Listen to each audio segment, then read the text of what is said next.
Salut à tous, bienvenue dans cette nouvelle vidéo. Ici, on va parler du plan d'entraînement, du programme. Il y a beaucoup de gens qui aujourd'hui, grâce à Internet, cherchent le plan, le programme d'entraînement sur Internet ou vont aussi chercher un coach pour avoir le plan, le programme d'entraînement adéquat, absolu, pensant qu'un programme, ça bouge pas une fois qu'il est établi. En fait, c'est pas vrai.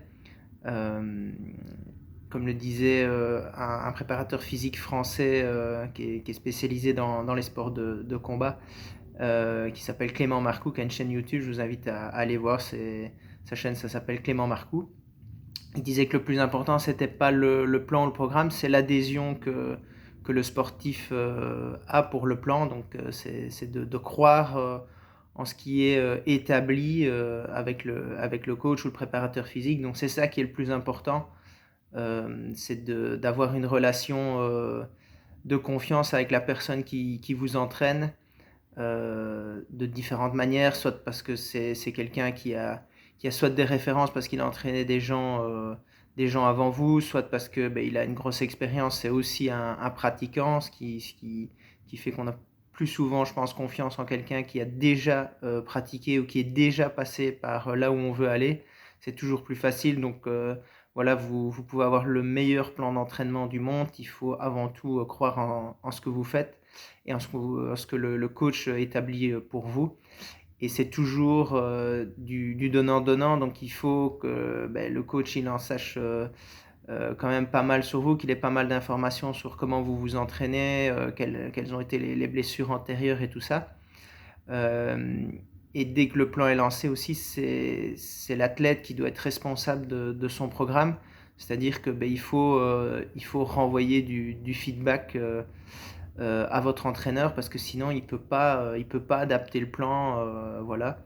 Et c'est ça qui est le plus important, c'est d'adapter le plan en fonction des circonstances de la vie. Généralement, on est des amateurs, on a une vie, on a un boulot à côté, une vie de famille et tout ça, et donc il faut jongler avec tout ça.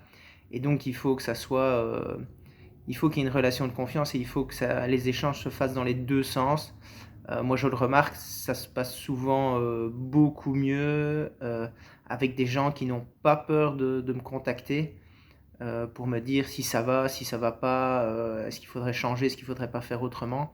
C'est avec ces gens-là que ça se passe le mieux et sans pépin. Par contre, ceux qui restent dans leur coin en pensant, voilà, j'ai le programme, j'ai plus qu'à suivre, ces gens-là, généralement, soit se démotivent parce qu'il n'y a pas assez de relations. Voilà, il fait son truc de son côté. Il y a des gens à qui ça va très bien, il y a des gens avec qui ça va pas.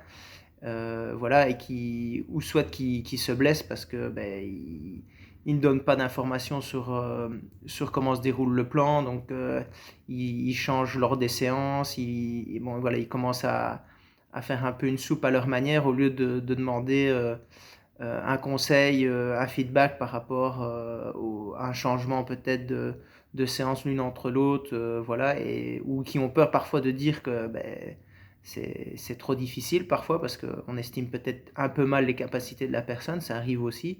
C'est pour ça qu'il faut communiquer énormément. Donc attention au plan tout fait, tout propre.